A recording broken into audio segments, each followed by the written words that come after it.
শুধুমাত্র শীতকালেই পিঠাপুলির আয়োজন নয়, এই গরমে ঠান্ডা ঠান্ডা সাবুদানার এই দুধ পিঠাগুলো বানিয়ে খেয়ে দেখবেন কলিজা ঠান্ডা হয়ে যাবে। আসসালামু আলাইকুম বন্ধুরা, কিচেন বাঙালিয়ানা চ্যানেলে আপনাদের সবাইকে স্বাগত জানাই। নরম তোলতোলে এই সাবুদানার দুধ পিঠাগুলো রান্না করার পর ফ্রিজে রেখে দিলেও কিন্তু একটুও শক্ত হবে না, খেতে ভীষণ টেস্টি হবে। তো এই সাবুদানার পিঠাগুলো তৈরি করে নেওয়ার জন্য আমি এখানে একটা বাটি মেপে 1 বাটি সাবুদানা নিয়ে নিচ্ছি। আপনারা যতটা পরিমাণে সাবুদানা এখানে নেন না কেন, সাবুদানাটা একটু মেপে নেবেন। তো আমি এখানে একটা বাটি মেপে 1 বাটি পরিমাণ সাবুদানা নিয়ে নিচ্ছি। এবার এই সাবুদানাটাকে হালকা হাতে ধুয়ে নিতে হবে।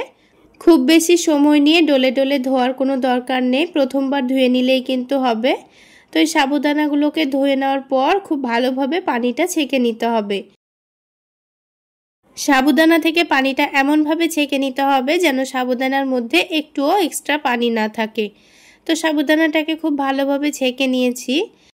এবার যে বাটি মেপে আমি 1 বাটি সাবুদানা নিয়েছিলাম, সেই বাটি মেপে 1 বাটি গরম পানি নিয়ে নিচ্ছি। এবার এই সাবুদানাটাকে আমি 20 মিনিট মতো ভিজিয়ে রাখবো। তো তারপর এর মধ্যে দিয়ে দিচ্ছি 2 টেবিল চামচ পরিমাণ চিনি, আর তারপর দিয়ে দিচ্ছি সামান্য পরিমাণ লবণ। মিষ্টি খাবারে যারা লবণ খেতে পছন্দ করেন না তারা লবণটা বাদ দিতে পারেন। এবার চিনিটাকে পানির সঙ্গে একটু ভালোভাবে মিশিয়ে নিচ্ছি। এভাবে যদি একটু চিনি দিয়ে সাবুদানাটা ভিজিয়ে রাখেন তাহলে চিনিটাও গলে যাবে, আর সাবুদানাটা রান্না করার পর খেতেও ভীষণ ভালো লাগবে। তাই অবশ্যই এখানে একটু চিনি দেওয়ার চেষ্টা করবেন। এবার এটাকে ঢাকনা দিয়ে ঢেকে আমি 20 মিনিট মতো রেস্টে রেখে দেব। 20 মিনিট পর দেখুন পানিটা কিন্তু অনেকটাই টেনে নিয়েছে, আর এই সাবুগুলো কিন্তু অনেকটাই নরম হয়ে গেছে। তো আপনারা দেখে নিশ্চয়ই বুঝতে পারছেন সাবুটা কিন্তু অনেকটাই নরম হয়ে গেছে। এবার এই সাবুদানার মধ্যে দিয়ে দেব গুঁড়ো দুধ। তো আমি এখানে 2 টেবিল চামচ পরিমাণ গুঁড়ো দুধ দিয়ে দিচ্ছি। এবার সব কিছুকে একসঙ্গে খুব ভালোভাবে মাখিয়ে নিতে হবে। একটু ভালো করে হাত দিয়ে মাখিয়ে নিতে হবে, দিয়ে এটাকে একটা ডোয়ের মতো করে নিতে হবে। তো মাখতে একটু অসুবিধা হবে যেহেতু এটা অনেকটাই আঠালো, তাই হাত দিয়ে একটু চেপে চেপে মাখিয়ে নিতে হবে। এখানে সাবুদানাটা কিন্তু সম্পূর্ণ গলে যাবে না, একটু দানা দানা ভাব থেকে যাবে, তাহলেও কোনো অসুবিধা নেই। সাবুদানাটা রান্না করার পর কিন্তু খুব সুন্দরভাবে সেদ্ধ হয়ে যাবে। তো দেখুন আমি একটু সময় নিয়ে কিন্তু খুব ভালো করে মেখে নিয়েছি, আর এটা একটা অনেকটাই নরম ডোয়ের মতো হয়ে গেছে। তো এবার এটা হাতে অনেকটাই লেগে লেগে আসছিল বলে এবার আমি হাতটাকে একটু ভালোভাবে ধুয়ে নেব। তারপর আমি এখানে পিঠাগুলো তৈরি করে নেব। তো হাতটা ধুয়ে নিয়ে হাতের মধ্যে একটু তেল বা ঘি মাখিয়ে নিতে হবে। তো আমি একটু সয়াবিন তেল মাখিয়ে নিয়েছি। তারপর এখানে অল্প অল্প করে মিশ্রণ নিয়ে ছোট ছোট করে মিষ্টির শেপ দিয়ে নেব। তো দেখুন আমি গোল গোল করে মিষ্টির শেপ দিয়ে নিচ্ছি। আপনারা আপনাদের এখানে পছন্দ মতো যে কোনো শেপ দিয়ে নিতে পারেন। তো দেখুন বন্ধুরা, একটা পিঠা কিন্তু আমাদের তৈরি করা হয়ে গেল। তো ঠিক একইভাবে আমি আরও একটি পিঠা আপনাদের তৈরি করে দেখিয়ে দিচ্ছি। এখানে পিঠাগুলো এক সমান তৈরি করতে চাইলে আপনারা যে কোনো একটা চামচ দিয়ে মেপে এই মিশ্রণটা নিয়ে নেবেন। তারপর হাতের তালুতে ঘুরিয়ে নিয়ে তৈরি করে নিলে হয়ে যাবে। তো এটা তৈরি করতে খুব বেশি সময় লাগে না, খুব অল্প সময়ে তৈরি করে নেওয়া যাবে। আর পিঠাগুলো তৈরি করতে করতে হাতের মধ্যে খুবই আঠালো হয়ে লেগে গেলে হাতটা আবারও একটু ভালো করে ধুয়ে পরিষ্কার করে নিয়ে আবারও একটু তেল মাখিয়ে নিয়ে পিঠাগুলো তৈরি করে নিতে হবে। তো দেখুন একটা একটা করে আমি সবগুলো পিঠাই তৈরি করে নিয়েছি। তো এবার এই পিঠাগুলোকে আমি রান্না করে নেব। আর বন্ধুরা, আমরা কিন্তু এই রেসিপিটাকে সাবুদানার দুধ পিঠা বলেই চিনি। আপনারা কে কি বলেন সেটা কিন্তু কমেন্ট সেকশনে অবশ্যই জানাবেন। তো এবার এই পিঠাগুলোকে রান্না করে নেওয়ার জন্য আমি এখানে প্যানের মধ্যে 1/2 লিটার পরিমাণ দুধ নিয়ে নিচ্ছি। তো যেহেতু আমি এখানে অল্প পরিমাণে পিঠাগুলো তৈরি করে নিচ্ছি, তাই এখানে 1/2 লিটার দুধ নিয়েছি।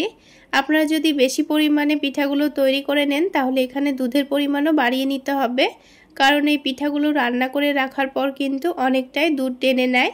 তো সেই জন্য এখানে দুধের পরিমাণটা একটু বাড়িয়ে নিতে হবে। তো এখানে দুধটাকে হালকা একটু জাল করে ঘন করে নিয়েছি। এবার এখানে ফ্লেভারের জন্য 2টো এলাচ আর একটা দারুচিনি দিয়ে দিয়েছি। আর মিষ্টির জন্য এখানে আমি 3 টেবিল চামচ পরিমাণ চিনি দিয়ে দিয়েছি। এখানে যেহেতু আমি সাবুদানার মধ্যেও চিনি দিয়েছি, তাই আমি দুধের মধ্যে অল্প করে চিনি দিলাম। মিষ্টির পরিমাণটা আপনারা আপনাদের পছন্দ মতো দিয়ে দেবেন। তো আবার একটু দুধটাকে একটু ভালো করে জাল করে নেব। তো আবারও দুধটা যখন ভালোভাবে ফুটে যাবে, এবার আমি এখানে পিঠাগুলো একটা একটা করে দিয়ে দেব। তো বন্ধুরা, আজকের এই সাবুদানার দুধ পিঠা রেসিপি যদি আপনাদের ভালো লেগে থাকে তাহলে অবশ্যই একটা লাইক শেয়ার করে দেবেন। আর আমার এই সহজ রেসিপিগুলো যদি ইউটিউব চ্যানেল থেকে দেখে থাকেন, চ্যানেলটি সাবস্ক্রাইব করে দেবেন। আর ফেসবুক পেজ থেকে দেখে থাকলে পেজটি ফলো করে দেবেন। তো সবগুলো পিঠা দেওয়ার পর এবার হালকা হাতে একটু নাড়াচাড়া করে দিচ্ছি। তো নাড়াচাড়া করে নেব, আর গ্যাসের ফ্লেমটা একটু বাড়িয়ে রেখেই পিঠাগুলোকে আমি 5 মিনিট মতো রান্না করে নেব। 5 মিনিটের মধ্যেই কিন্তু পিঠাগুলো খুব সুন্দর তৈরি হয়ে যাবে। তো আপনারা বুঝবেন কিভাবে যে পিঠাগুলো সেদ্ধ হয়ে গেছে? আপনারা যখন দেখবেন পিঠাগুলো এইরকম একটু স্বচ্ছ দেখাচ্ছে, তখনই বুঝতে হবে পিঠাগুলো রান্না করা হয়ে গেছে। তো দেখুন, পিঠাগুলো কিন্তু অনেকটাই রান্না করা হয়ে গেছে, আর একটাও পিঠা কিন্তু ভেঙে যায়নি।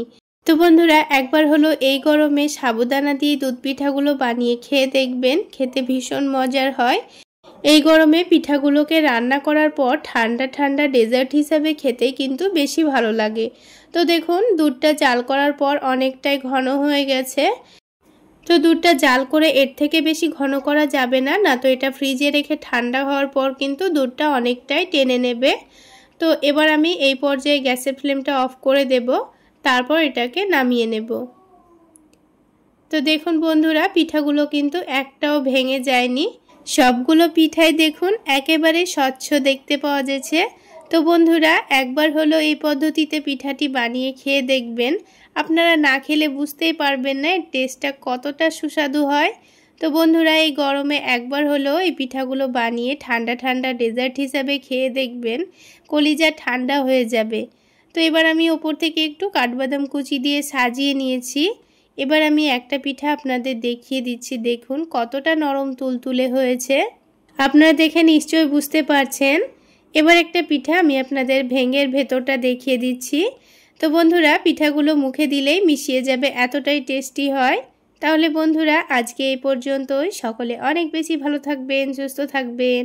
দেখা হচ্ছে আরও একটি নতুন রেসিপি নিয়ে নেক্সট এপিসোডে।